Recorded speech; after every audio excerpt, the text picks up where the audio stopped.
Sir Bussy Anand மேல இவ்வளவு குற்றச்சாட்டு சொல்றீங்க. இதெல்லாம் விஜய்க்கு தெரியாதா?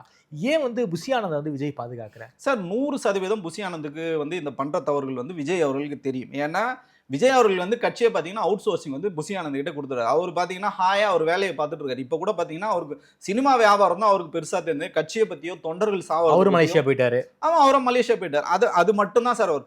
ஜனவரி 9 வரைக்கும் எனக்கு தெரிஞ்சு மலேசியால இருந்து கூட அஜித்தா விவகாரம் குறித்தோ, சிபிஐ விவகாரம் குறித்தோ எதுவுமே திரு விஜய் அவர்கள் கவனத்தில் ஏறவே ஏறாது. அவருக்கு அந்த சினிமா படத்தை எப்படியாவது ரிலீஸ் பண்ணணும். அது மட்டும் தான் அவரோட கவலைய கண்டி, இது எவன் செத்தாலும் அவருக்கு அத பத்தி கவலை கிடையாது. ஆமா. ஏன் சார் அரசியல் பண்றதுக்கு அவ்வளவு விஷயம் இருக்கு சார். அவ்வளவு பேசுறதுக்கு அவ்வளவு விஷயம் இருக்கு. திமுக விமர்சனம் பண்றதுக்கு அவ்வளவு விஷயம் இருக்கு. இருந்தாலும் ஏன் இப்போ வரைக்கும் கொஞ்சம் சட்டிலாவே விஜய் அரசியல் பண்ணிக்கிட்டு சார் இருக்காரு? பயம் சார் உங்களுக்கு. ஃபர்ஸ்ட் பார்த்தீங்கன்னா உங்களுக்கு பயம். நீங்க அரசியல் கட்சி ஆரம்பிக்கிறதுக்கு முன்னாடியே உங்க மேல ஒரே ஒரு வழக்கு தான் சார் வந்தது. 170 கோடி ரூபாய்க்கு உங்களுக்கு வருமான வரி ஆமா. வழக்கு போட்டது. இன்னி வரைக்கும் அதுல இருந்து நீங்க மீண்டு வரவே இல்ல. அதுக்கப்புறம் பார்த்தீங்கன்னா, திருப்பி கரூர்ல சிபிஐ வழக்கு வந்துச்சு. இப்ப நீங்க இதெல்லாம் கண்டு நீங்க பயந்துகிட்டே இருந்தீங்கன்னா, எப்பதான் சார் நீங்க அரசியல் பண்ணுவீங்க? மக்கள் பணிய எப்பதான் நீங்க செய்வீங்கன்னு சொல்லுங்க. சார் எந்த கட்சி மேல வழக்கு இல்ல சொல்லுங்க? திமுக மேல வழக்கு இல்லையா? அதிமுக மேல வழக்கு இல்லையா? யாருகிட்ட சார் வழக்கு இல்ல? சார் போராட்ட களத்துல இருக்க எங்களே நூற்றுக்கணக்கான வழக்கு இருக்கு சார் எங்களுக்கு. கோர்ட்டுக்கு ஏறி இறங்கி தான் சார் நாங்க வந்துட்டு இருக்கோம். அப்ப நீங்க வழக்குக்கு பயந்தீங்கன்னா பொது வாழ்க்கைக்கே வந்துடக்கூடாதுல்ல.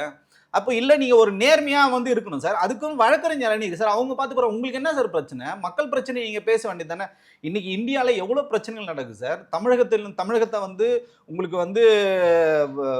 மத்திய அரசாங்கம் நிதி குடுக்கறது இல்ல. நீங்க சரி ஓகே. நீங்க சமயம் குறித்து பேச மாட்டீங்க. ரைட் ஓகே விட்டுருவோம். தமிழகத்தின் நலன் குறித்து கூட நான் பேச மாட்டேன் அப்படின்போது இப்ப நீங்க இதெல்லாம் சேர்த்து என்ன பண்ணீங்கன்னா மலேசியால போய் பெருசா சீன் போட்டு தமிழக கவர்மெண்ட் ஏதாவது கலாய்க்கலாம் அப்படின்னு நினைச்சீங்க.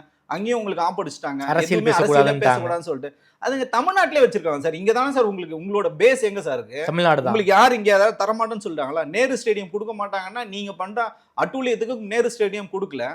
வேற ஏதாவது இடங்கள் ஒரு காலி இடத்தை வச்சு கூட நீங்க அழகா இங்க பண்ணிருக்கலாம். படத்துக்கு ப்ரமோஷன் ஆச்சு, நீங்க அழகா இங்க அரசியல் பண்ணிக்கலாம். அதனால தான் சார் சொல்றோம், அரசியல் பண்ண வரல விஜய் அவர்கள். அவர் பாத்தீங்கன்னா ஒரு செலிபிரிட்டியா தான் இன்னைக்கு வரைக்கும் சினிமா நடிகரா தான் இருக்காரு. அரசியல்வாதியா மாறவே இல்லை. அவர் என்னைக்கு மாறுறாரோ அன்னைக்கு தான் சார் இந்த கட்சிக்கான ஒரு விடிவு காலம் கிடைக்கும். அதே மாதிரி இது அவரோட கட்சி, அவர் தலைவர் தான் அவர் ஃபர்ஸ்ட் நம்பணும். புஷி ஆனந்த் தான் தலைவர்னு அவர் நம்புறாரு. அதனால தான் இவ்வளவு சிக்கல்.